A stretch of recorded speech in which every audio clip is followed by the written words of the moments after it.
Assalamualaikum warahmatullahi wabarakatuh. Mari kita sama-sama belajar dan menyimak video pembelajaran berikut ini yang berjudul Wawasan Nusantara. Pertama-tama, mari kita bahas tentang pengertian wawasan Nusantara. Apa itu wawasan Nusantara? Wawasan Nusantara tidak lain adalah cara pandang bangsa Indonesia berdasarkan Pancasila dan Undang-Undang Dasar 1945 tentang diri dan lingkungan. Dalam eksistensi yang sama, Nusantara dan penekanannya dalam mengapresiasikan diri sebagai bangsa Indonesia di tengah-tengah lingkungan yang sama. Wawasan Nusantara juga memiliki unsur-unsur dasar, yaitu wadah, isi, dan tata laku. Selanjutnya, mari kita bahas tentang fungsi dan tujuan wawasan Nusantara. Wawasan Nusantara itu sendiri berfungsi sebagai pedoman, motivasi, dorongan, serta rambu-rambu dalam menentukan segala kebijakan, keputusan, tindakan, dan perbuatan.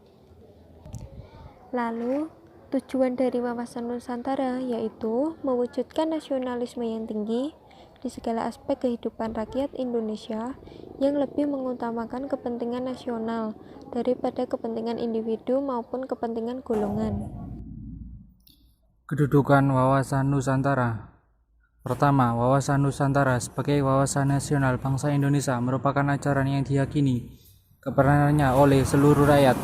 Kedua, wawasan Nusantara dalam paradigma nasional dapat dilihat dari spesifikasinya sebagai berikut. Pancasila sebagai falsafah ideologi bangsa dan dasar negara berkedudukan sebagai landasan ideal. Undang-Undang Dasar 1945 sebagai landasan konstitusi negara berkedudukan sebagai landasan konstitusional. Wawasan Nusantara sebagai visi nasional berkedudukan sebagai landasan. Latar belakang konsepsi Nusantara. 1. Filsafat Pancasila. Pancasila merupakan dasar dalam terciptanya wawasan Nusantara dari nilai-nilai yang terdapat dalam Pancasila. Nilai-nilai tersebut antara lain sebagai berikut. 1. Penerapan HAM, misalnya pemberian kesempatan. 2. Dalam menjalankan ibadah sesuai dengan agama yang dianutnya. 3. Mengutamakan pada kepentingan masyarakat dan pada kepentingan individu. 2. Aspek historis. Dari segi sejarah bahwa bangsa Indonesia menginginkan menjadi bangsa yang utuh, bersatu dengan wilayah yang utuh adalah karena 3 hal, yaitu 1. Kita pernah mengalami kehidupan sebagai bangsa yang terjajah dan terpecah. Kehidupan sebagai bangsa yang terjajah adalah penderitaan, kesengsaraan, kemiskinan, dan kebodohan. Penjajah juga menciptakan perpecahan dalam diri bangsa Indonesia. Politik David Attenborough. Dengan adanya politik ini, orang Indonesia justru melawan bangsanya sendiri. Kita pernah mengalami wilayah yang terpisah-pisah. Secara historis, wilayah Indonesia adalah wilayah bekas jajahan Belanda. Yang ketiga, aspek geografis dan sosial budaya. Dari segi geografis dan sosial budaya, Indonesia merupakan negara bangsa dengan wilayah dan posisi yang unik serta bangsa yang heterogen. Keunikan wilayah dan heterogenitas menjadikan bangsa Indonesia perlu memiliki visi menjadi bangsa yang satu dan utuh. Keunikan wilayah dan heterogenitas itu antara lain sebagai berikut. A. Indonesia bercirikan negara kepulauan atau maritim. B. Indonesia terletak antara 2 benua dan 2 samudra, yaitu pada posisi silang. C. Indonesia terletak pada garis khatulistiwa. D. Indonesia berada pada iklim tropis dengan 2 musim. E. Indonesia menjadi pertemuan 2 jalur pegunungan, yaitu Sirkumpasifik dan Mediterania. Yang keempat, aspek geopolitis dan kepentingan nasional. Prinsip geopolitik bahwa bangsa Indonesia memandang wilayahnya sebagai ruang hidupnya, namun bangsa Indonesia tidak ada semangat untuk memperluas wilayah sebagai ruang hidup atau Lebensraum. Salah satu kepentingan nasional Indonesia adalah bagaimana menjadikan bangsa dan wilayah negara Indonesia senantiasa satu dan utuh. Kepentingan nasional itu merupakan turunan lanjut dari cita-cita nasional, tujuan nasional maupun visi nasional. Implementasi perwujudan wawasan Nusantara. Implementasi wawasan Nusantara senantiasa berorientasi pada kepentingan rakyat dan wilayah tanah air secara utuh dan menyeluruh sebagai berikut. A. Implementasi wawasan Nusantara dalam kehidupan politik akan menciptakan iklim penyelenggaraan negara yang sehat dan dinamis. Hal tersebut nampak dalam pemerintahan yang kuat, aspiratif, dan terpercaya yang dibangun sebagai penjelmaan kedaulatan rakyat.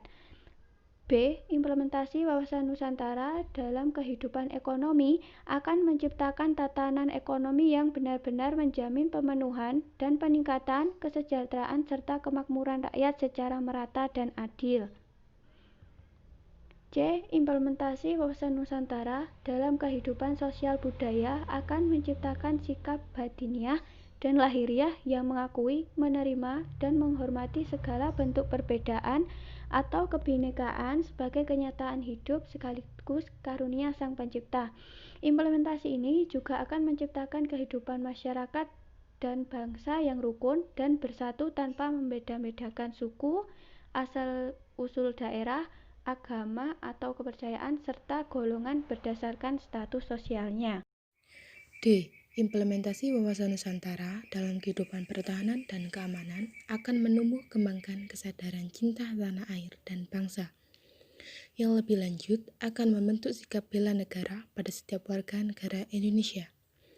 Adapun peran serta dalam penetapan asas-asas wawasan Nusantara dalam tata kehidupan nasional memerlukan kesamaan pola pikir, pola sikap, dan pola tindak dalam seluruh proses penyelenggaraan bermasyarakat, berbangsa, dan bernegara dalam mengisi pembangunan. 1. Mendukung persatuan bangsa. 2. Berkemanusiaan yang adil dan beradab. 3. Mendukung kerakyatan yang mengutamakan kepentingan bersama di atas kepentingan individu atau golongan. 4. Mendukung upaya untuk mewujudkan suatu keadilan sosial dalam masyarakat. 5. Mempunyai kemampuan berpikir, bersikap rasional, dan dinamis, berpandangan luas sebagai intelektual. 6. Mempunyai wawasan kesadaran berbangsa dan bernegara untuk membela negara yang dilandasi oleh rasa cinta tanah air. 7.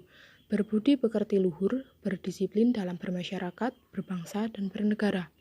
8. Mewujudkan kepentingan nasional. 9. Memanfaatkan secara aktif ilmu pengetahuan, teknologi, dan seni untuk kepentingan kemanusiaan, berbangsa, dan bernegara. 10. Memelihara dan memperbaiki demokrasi. 11. Mengembangkan iptek yang dilandasi iman dan takwa. 12. Menciptakan kerukunan umat beragama. 13. Memiliki informasi dan perhatian terhadap kebutuhan-kebutuhan masyarakat. 14. Menjunjung tinggi hukum dan pemerintahan. 15. Menjaga kebersihan dan kesehatan lingkungan sekitar. 16. Merubah budaya negatif yang dapat menciptakan perselisihan. 17. Mengembangkan kehidupan masyarakat menuju ke arah yang lebih baik. 18. Memelihara nilai-nilai positif seperti hidup rukun, gotong royong, dan lain-lain dalam masyarakat. Demikian materi tentang wawasan Nusantara. Mohon maaf bila ada salah-salah kata, dan terima kasih telah menonton video ini. Semoga bermanfaat. Wassalamualaikum warahmatullahi wabarakatuh.